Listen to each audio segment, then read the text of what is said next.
Boldwood presents Poison in Piccadilly, written by Kelly Oliver and read by Willow Nash. The moral right of the author has been asserted. This performance is owned by Boldwood. Chapter 1. Trousseau Shopping. The first item on my trousseau list was a sleeping suit for these new air raid nights. I wanted something attractive, but also practical. After all, vanity wouldn't keep me warm, hunkered down in a London Underground station. Then again, that job should be reserved for my intended, Lieutenant Archie Somersby. Otherwise, what was the point of marriage? Companionship? You could get that from a dog. Fellowship? You could get that at church. Love? You could get that from friends and family. What unique pleasures did marriage add to life? Mark Twain claimed it made two fractional lives a whole and added new mystery to life.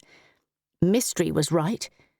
My last nuptials added a mystery that ended in divorce before it could end in widowhood. The affair, the divorce, my ex-husband, dying in my arms from mustard gas, rather put me off matrimony. Yet here I was, in June 1918, in the middle of the Great War, shopping for my trousseau. Miss Fiona Figg, soon to be Mrs. Archie Somersby. Now there was a mystery. Archie. His entire life was classified. How about this one? Clifford held up a sheer pink envelope chemise. Captain Clifford Douglas, my friend and sometimes chaperone assigned, against my wishes, by the War Office. He'd offered to come shopping with me on the pretence of needing a new cravat. Why I'd accepted his offer was another question. He was a nuisance under the best of circumstances. I say. Clifford looked at me through the fabric. There's not much to it.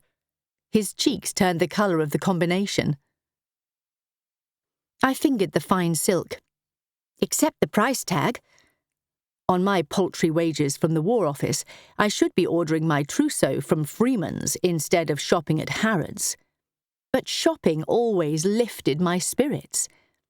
The deeper the melancholy, the higher the prices. And ever since I'd accepted Archie's proposal, I'd been haunted by the strangest feelings of remorse.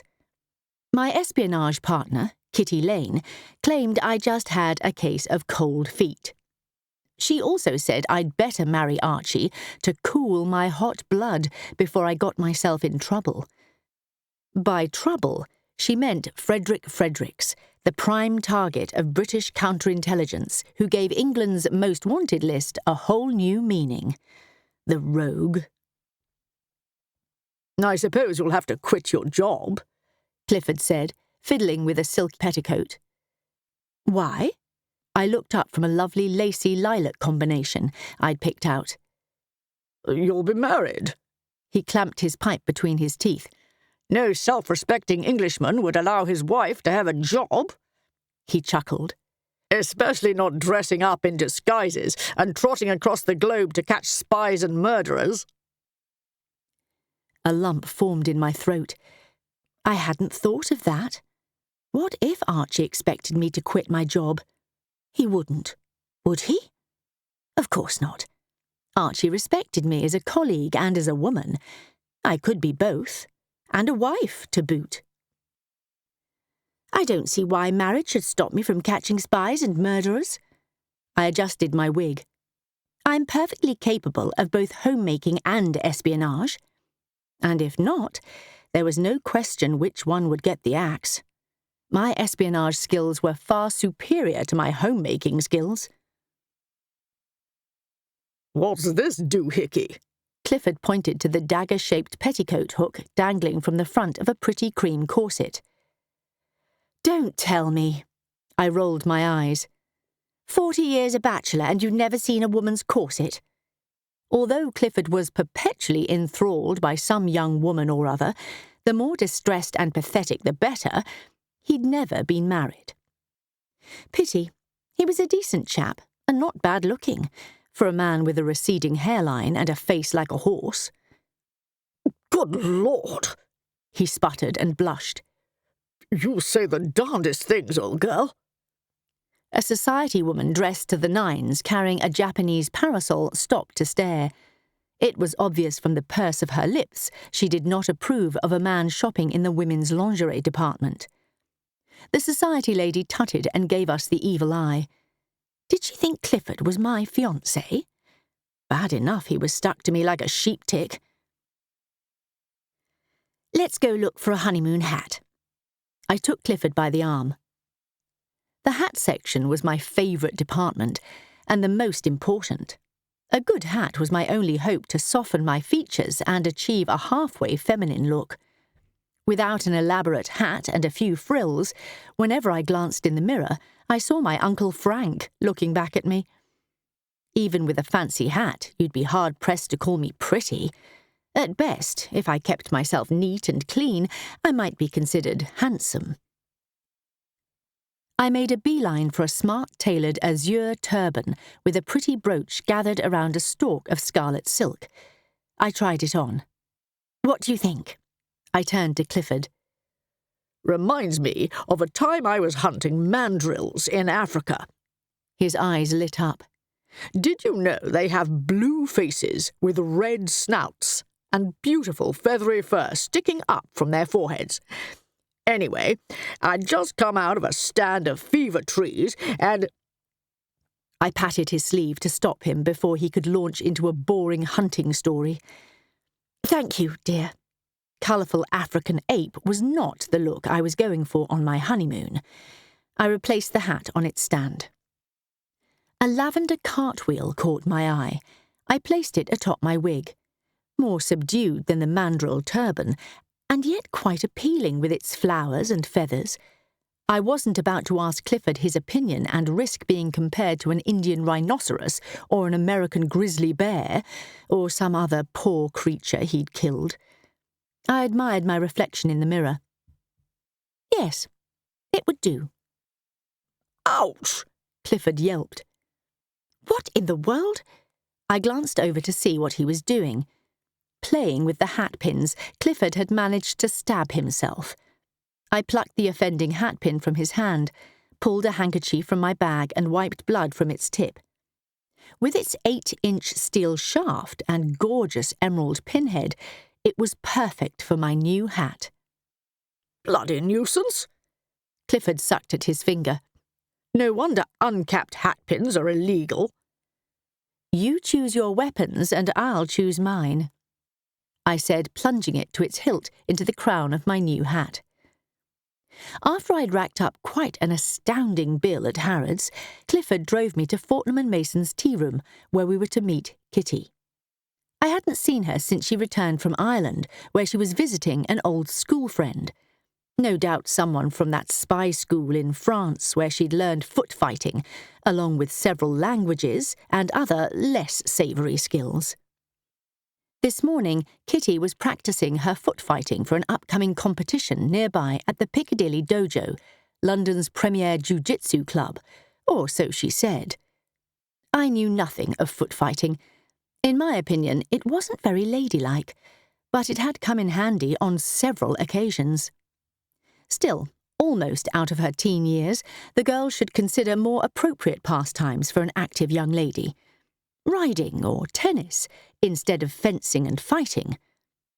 For my part, I preferred curling up with a good detective story and a nice cup of tea. Speaking of tea, Fortnum's Tea Room was my favourite cafe in London. On this fine April afternoon, no less than 3 dozen people, mostly women showing off their finery, were seated for tea. Sun streaming in from the enormous windows shimmered green and blue off the backs of stuffed peacocks standing atop pedestals. Tall palms gave diners the illusion of privacy as they gossiped and traded secrets. On one side, our table had a lovely view of the orchestra, which was encircled by bouquets of pink and white flowers. On the other, we could look out the window onto busy Piccadilly, where the pavements were full of people coming and going. I say, Clifford looked up from his newspaper. Have you read the new column in the Daily Chronicle? He chuckled. Apparently, Randolph Kipper's wife was seen practicing self-defense with a group of those women's suffrage people. Society pages, I sighed. Really, Clifford, don't you have something better to read than gossip? Mr. Kipper, you see, is staunchly anti. He raised his eyebrows. Doesn't approve of votes for women, says they're too emotional for politics. Rubbish. I scowled at him. Women are just as rational and capable as men. His blue eyes sparkled. I don't know of any man who spends 30 minutes deciding between 2 shades of purple, he said into his napkin, no doubt referring to my recent harrowing deliberation over 2 equally lovely shades of sleep suits. Violet and lavender are distinctly different colours, I huffed. If you say so. Clifford's smug smile told me otherwise. It must be true. Luckily, the waitress arrived to take our order before I threw a teaspoon at him. Clifford went back to his newspaper while I tallied my receipts. After the honeymoon, I was going to have to work overtime at the War Office to keep up with expenses. Who knew an emerald hatpin could be so expensive? And £1 for silk drawers. Talk about rising prices. I still needed to get my wedding dress fitted. I'd ordered a lovely ivory silk gown from Ellis Bridal Boutique. I was hoping to enlist Kitty to help me with that errand. She was my maid of honour, after all. I glanced at my watch. Where was she? Late, as usual. The waitress returned wheeling a cart laden with tea paraphernalia and a gorgeous plate of scones. The tea service was a darling royal blue and gilt porcelain, complete with teapot, cups, saucers, milk jug and sugar bowl. I knew what I wanted as a wedding present from Archie. Forget about diamonds or pearls. I'd take a fancy teapot any day. I admired the rose-petal ring on my finger, my engagement ring from Archie. It had been his grandmother's. So romantic. As the waitress laid out the tea and scones, Clifford folded his newspaper. New columnist, Ed Aria, is dishing the dirt on those horrible Pankhurst suffragette ladies. Admiring the scones, he giggled and rubbed his hands together. Whether his delight was at the scones or the society dirt, I couldn't say. The Pankhursts have done more for this country than most of our prime ministers. I plucked a scone from the plate and broke it in 2. I hate to think of the next election with all those women carting their screaming brats on their hips to the polls. He munched on a scone. The mention of children cut deep. Unfortunately, my first marriage did not yield such fruits. Even worse, it was entirely my fault. As I later discovered when my ex-husband remarried and had a son. My body was defective in that department. I had yet to tell Archie. I winced. Would he still want to marry me when he learned I was barren? I couldn't even stand to think the word, let alone say it out loud. What kind of woman was I? Are you listening, old thing? Clifford was still nattering on about women clogging up the polling places.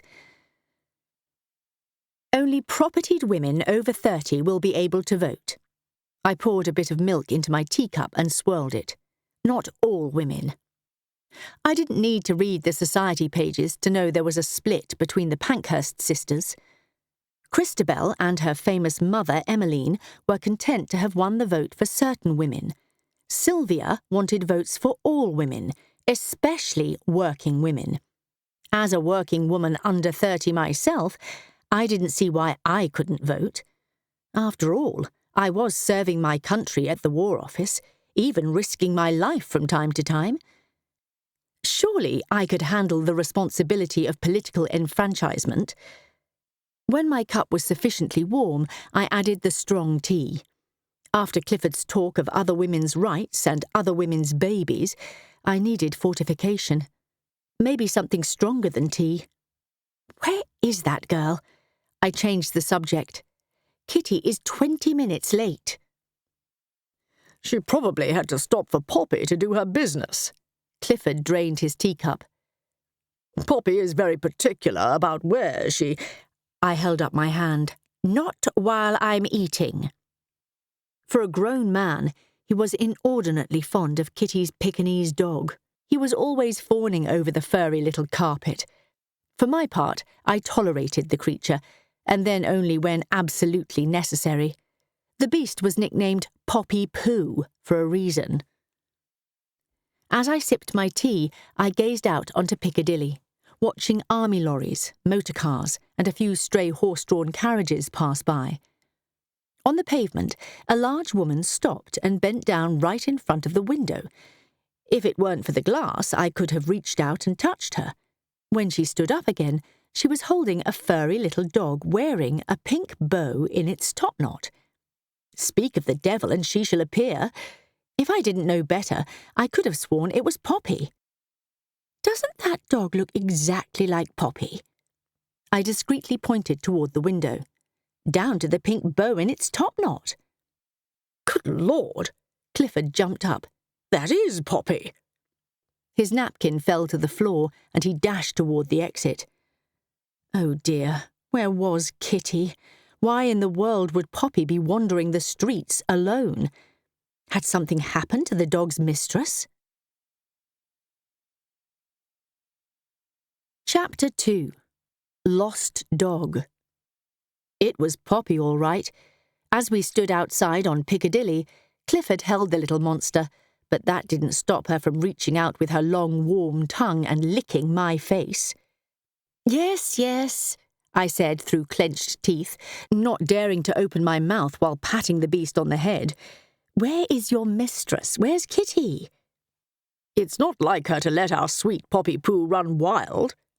Clifford nuzzled the dog. "You could have been killed, poor dear," he said into the dog's topknot. Kitty was practicing foot fighting just up the street. I pointed in the direction of the dojo, which was just 2 streets away. Perhaps Poppy escaped when she was changing for tea.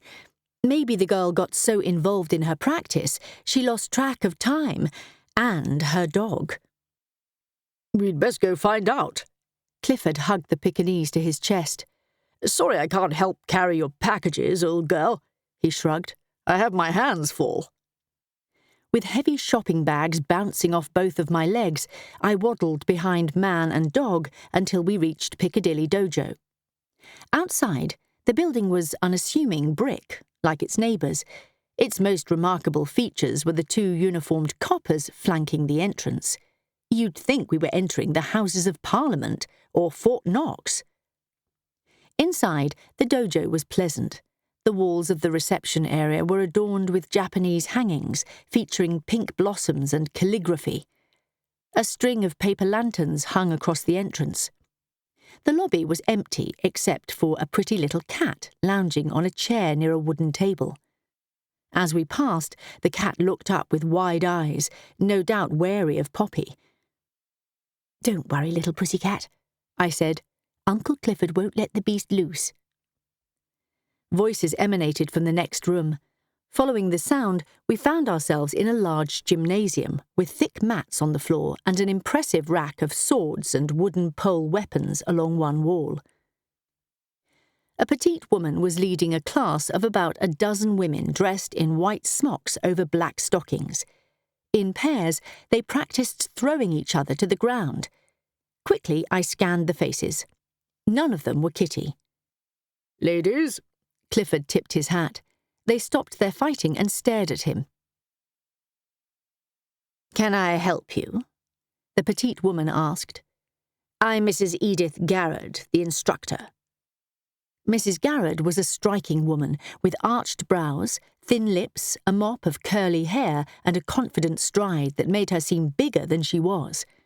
She put me in mind of a red fox, small, sleek, and deadly. "You're teaching ladies to fight?" Good old Clifford, always pointing out the obvious. "These are not just any ladies." Mrs. Garrard adjusted the black belt at the waist of her smock.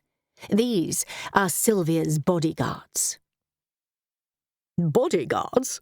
Clifford chuckled. Why does she need bodyguards? Is her husband such a bounder? We're looking for Miss Kitty Lane, I interjected before Clifford could embarrass me any further. My niece.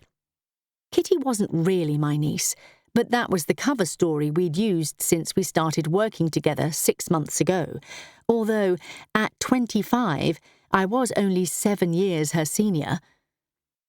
"Has anyone seen Miss Lane?" the instructor asked. "I saw her in the locker room just before class," a pale woman said, smiling as she came over to pet Poppy. "Poppy Poo, darling, why aren't you with Kitty?" Obviously Poppy Poo was well known at the dojo. "Which way is the locker room?" I asked. "Clifford, why don't you and Poppy wait here while I go find Kitty?" I assumed the ladies' locker room was no place for a man, even one as harmless and silly as Clifford. "Members only," Mrs. Garrett said. "I'm afraid you can't go back there." "I'll go." The pale woman gave Poppy one last pat. The woman looked soft and doughy with thick brows and heavy eyelids, an older, heavier version of Kitty. Her hair was perfectly coiffed into neat blonde finger waves, a style I associated with younger women. Swinging her ample hips, she strolled across the gym, presumably in the direction of the ladies' locker room. "Who was that woman?" I asked, since obviously she was on familiar terms with Poppy and a first-name basis with Kitty. "Ellen Davis," the instructor said. "She has just started learning jujitsu with us." "I say," Clifford interrupted. "Aren't you one of that famous suffragette's daughters?" He approached one of the women. "Shh." Mrs. Garrett put her finger to her lips. "We must keep Sylvia's identity a secret. The police follow her everywhere, playing their horrible game of cat and mouse, always ready to lock her up." "All women should learn to defend themselves." Sylvia Pankhurst gave an embarrassed smile. "I'm no different from anyone else." She was an attractive woman in her late 30s with sad eyes and lovely fine hair. "The police love playing cat and mouse with all of us." "Pash," Mrs. Garrett waved as if shooing flies. "Now that women over 30 have the vote, you're the leading spokeswoman for universal suffrage." She turned to me. "The police would love to get their hands on Sylvia, which is why she needs bodyguards." She gestured toward the other women, who joined in the pledge to protect Sylvia Pankhurst. "We have vowed to protect her." A loud shriek made all heads turn in the direction of the locker rooms. What in heaven's name? Frozen like statues, we all stood for a few seconds staring across the gym. I was the first to bolt, at full tilt. I headed to the back of the gym. Beyond a door was a hallway, and down it were 2 more doors, one marked gentlemen and the other marked ladies. No doubt the locker rooms. My heels clicking along the parquet floor, I dashed into the ladies. Inside, bamboo mats padded the floor. Various sized wicker baskets sat along one wall, with clothes lockers along another. The smell of lye soap and something darker and more sinister assaulted my nostrils. "Kitty?" I stepped around the lockers and found an alcove with stalls. Miss Davis? Are you in here?" Gingerly, I pushed at the door to one of the stalls. It was an empty toilet stall. I looked in the other stalls. "Kitty?" Around another corner were a series of dressing areas, hidden behind curtains. "Anyone here?" Nothing. Where in blazes was Ellen Davis? Had the scream come from the gentleman's dressing room? Or elsewhere? I glanced around, then moved a curtain aside and peeked behind it. Empty. I moved to the next one. Empty. I heard whimpering coming from further down. As I advanced, I noticed a glimmer on the floor. My breath caught. I rushed to pick it up. Kitty's favourite silver hair comb. As I reached for it, I gasped. There, under the curtain, was a black and white tangle of fabric and limbs. Heart racing, I pulled back the curtain. "Kitty!" Kitty lay in a heap, apparently unconscious on the floor.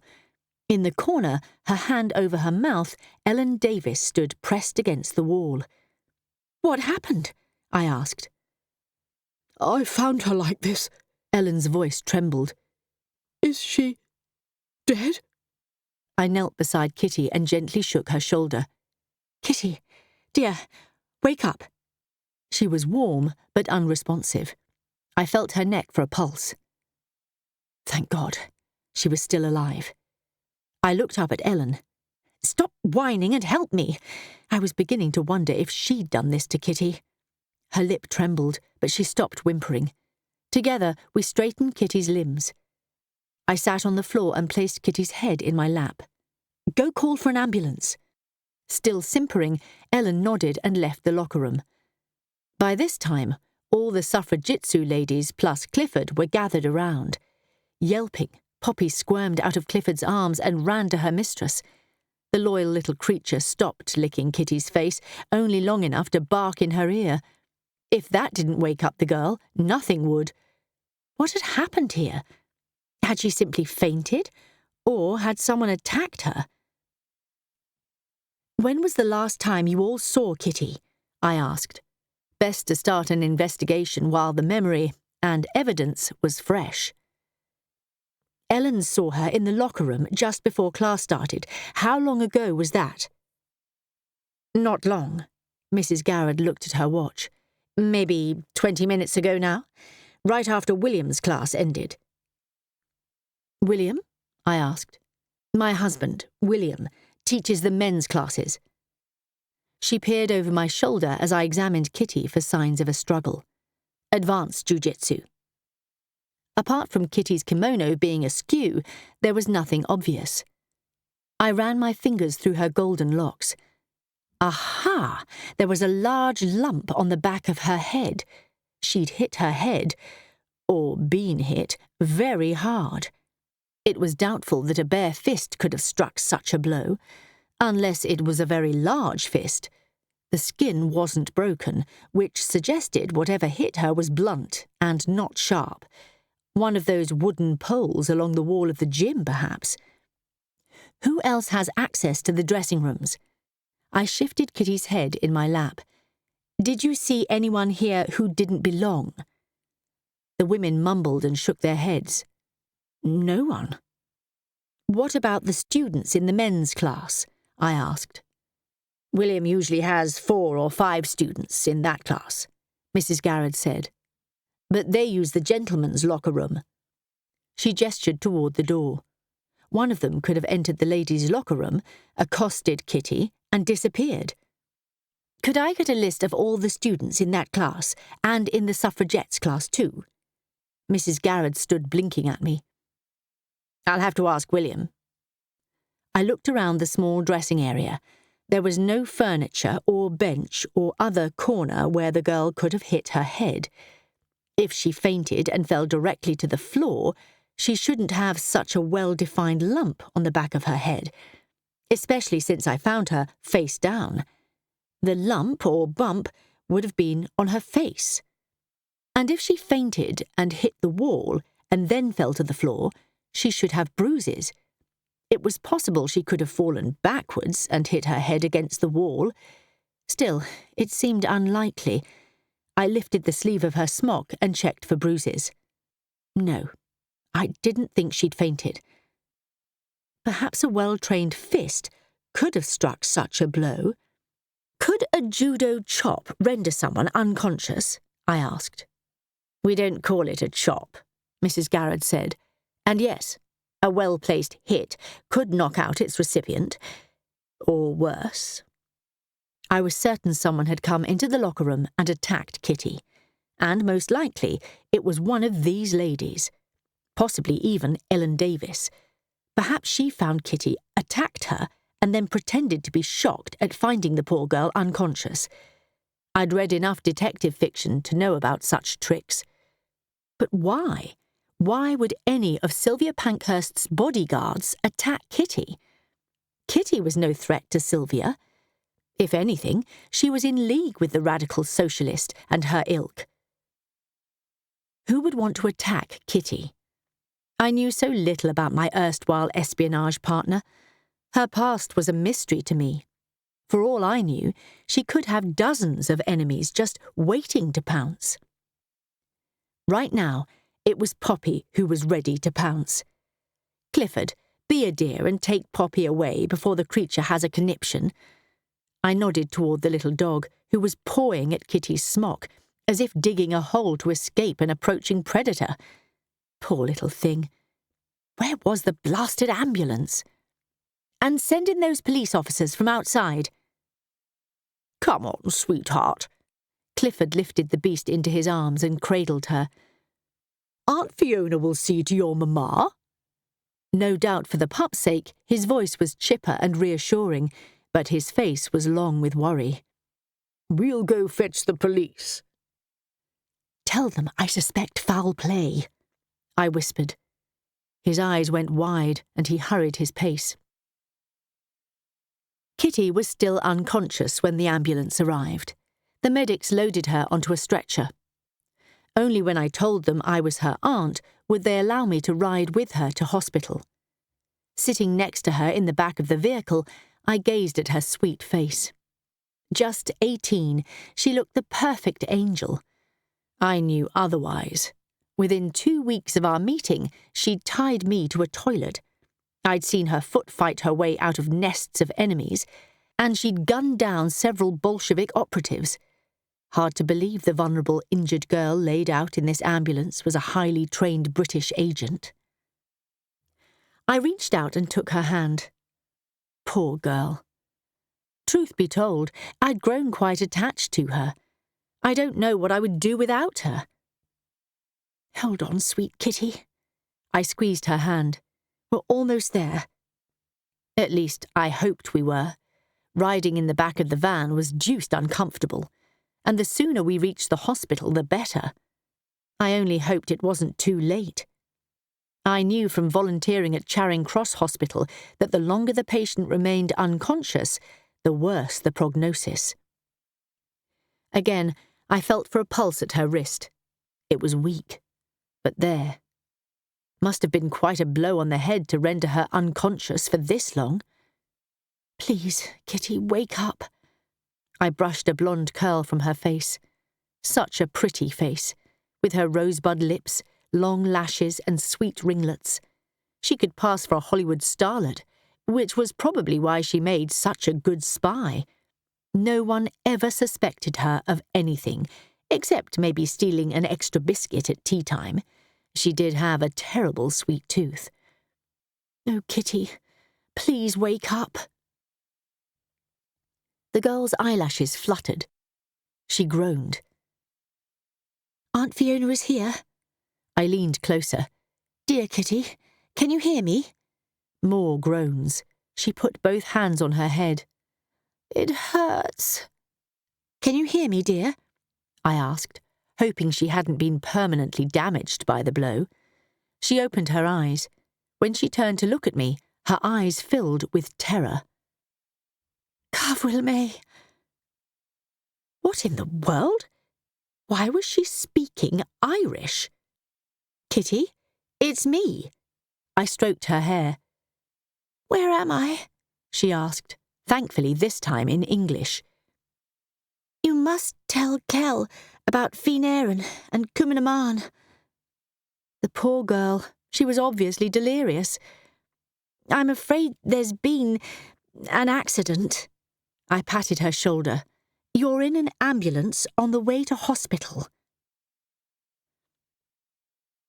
An accident? She repeated, as if in a dream. She squinted at me for a second. Are you a nurse? Didn't she recognise me? Oh dear. I'm your Aunt Fiona. My aunt? She blinked at me. Not wanting to confuse the girl, I reconsidered. We're work colleagues, remember? Work, she repeated. MI5? No, the War Office. What in blazes? Didn't she remember anything? Her gaze turned hard, and her eyes glinted like sharp-cut emeralds. I've never seen you before in my life. Her words sank in my stomach like a rock.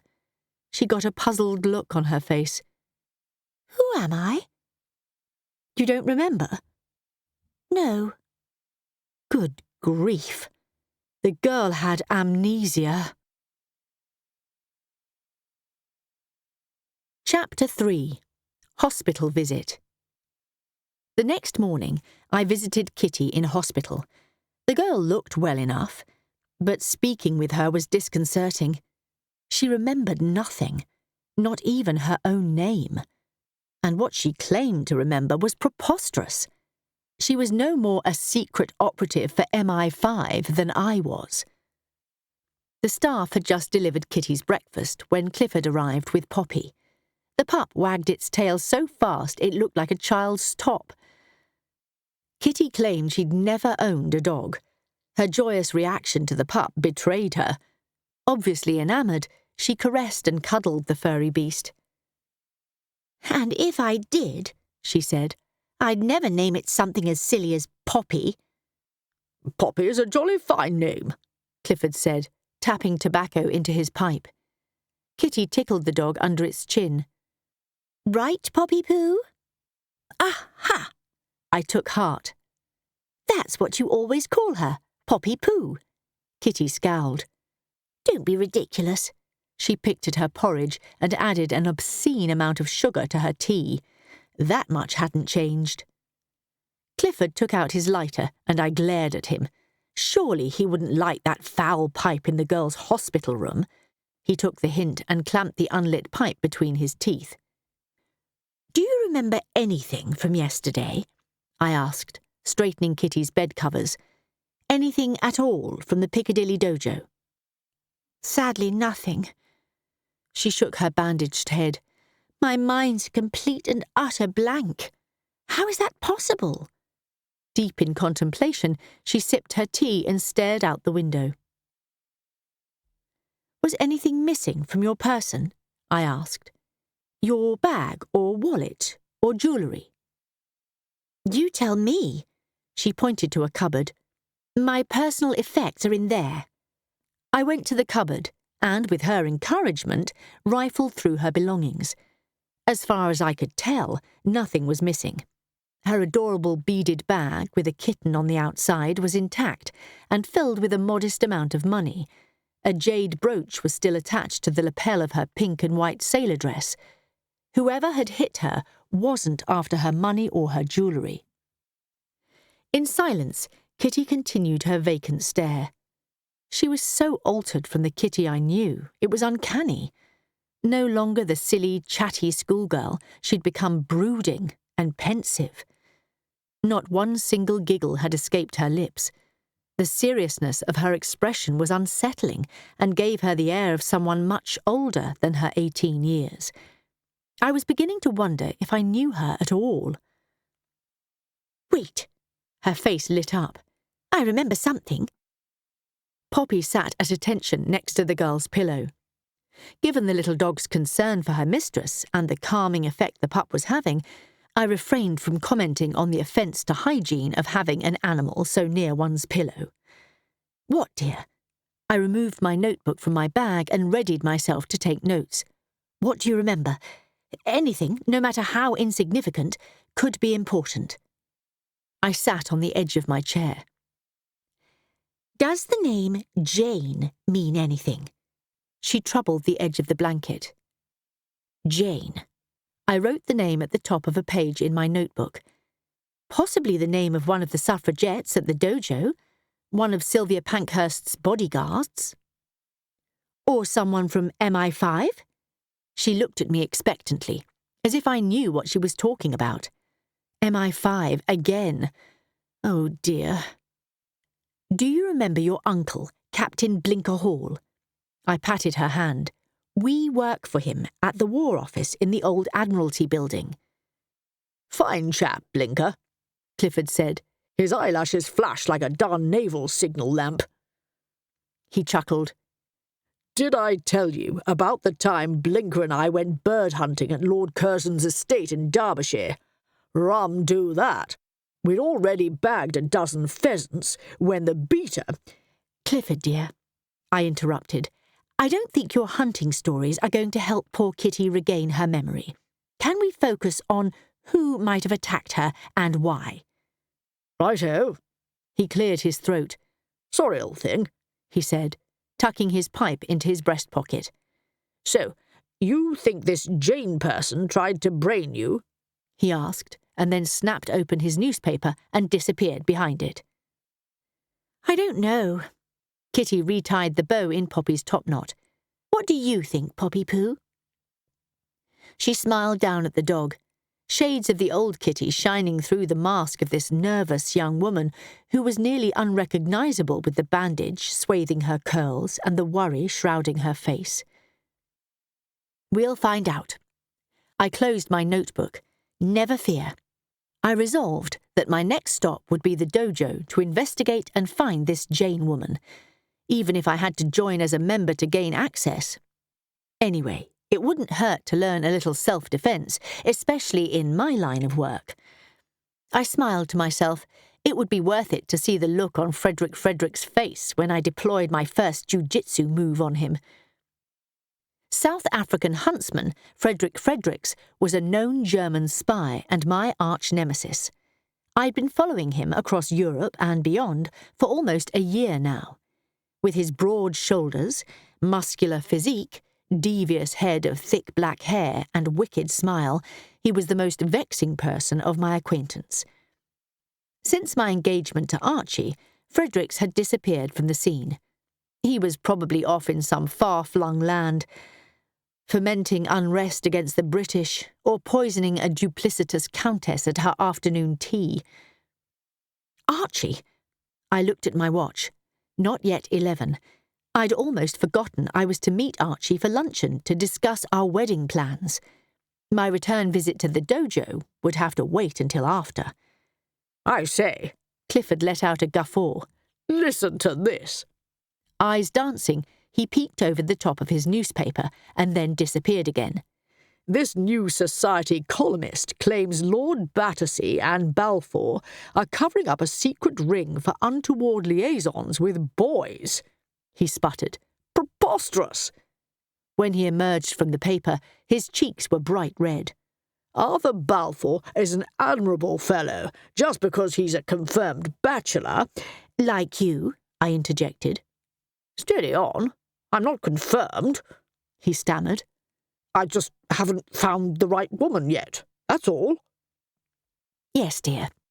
I bit my tongue rather than speculate on what type of woman would put up with Clifford and his incessant hunting stories. Lord Balfour is horrible, Kitty said.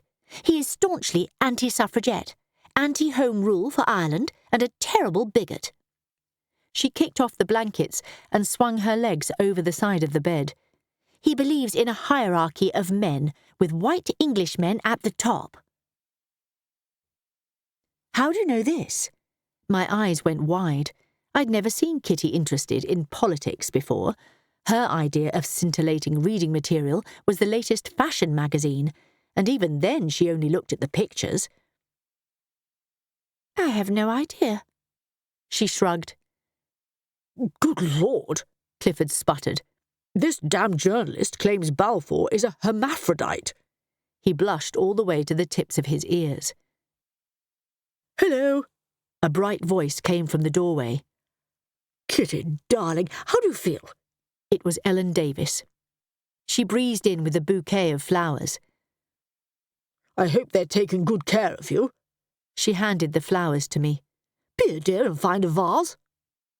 With a sigh, I took the flowers and surveyed the room for something to put them in. I settled on a small steel water jug on Kitty's side table. Thank you. Kitty stood up. I'm afraid I don't remember you. The hospital nightgown looked 2 sizes too big for her. Dear me, the doughy woman clutched her breast. She has brain damage? She looked from Clifford to me. No. At least I hoped it wasn't brain damage. Amnesia, I said, rearranging the flowers. I've never met anyone with amnesia. Ellen clapped her hands together. How exciting! Exciting is not the word I'd use. Kitty crossed the room and opened a small cupboard. I've got to get out of here and find out who I am. You mustn't. It could be dangerous. Clifford plucked Poppy off the bed. The person who brained you may try it again, and next time it could be worse. Worse than not knowing my own name? Kitty removed a stack of neatly folded clothes. I don't think so. We have to find this Jane person. I turned to Ellen. Do you know of a suffragette or one of the bodyguards named Jane? Jane, she repeated. There's Lady Mary Jane Russell. Her face lit up. She'll be at Lady Battersea's suffragette tea party tomorrow afternoon. She looked around the room and, not finding an empty chair, sat on the edge of the bed. Are you going, darling? She asked Kitty. Am I invited? Kitty pulled a yellow frock over her nightgown. Of course you are, darling. Ellen waved her hands. And so are your friends. Lady Mary Jane Russell, you say? Clifford looked up from his newspaper. I should be glad to meet her. He folded the paper and tucked it into his jacket pocket. I say, Mrs. Davis, what do you make of Ed Aria's new gossip column in the Daily Chronicle? I rather like it. Ellen tugged off her gloves. Why do you ask? It's ridiculous at best, Clifford said, clamping his pipe between his teeth. And libelous at worst. Ha! Ellen scoffed. Why don't you tell us what you really think? Why would anyone write such stuff? He asked. Because people like you eat it up, I said. To support themselves? Ellen huffed. Even journalists need money to live on. What do the society ladies make of it, I wonder?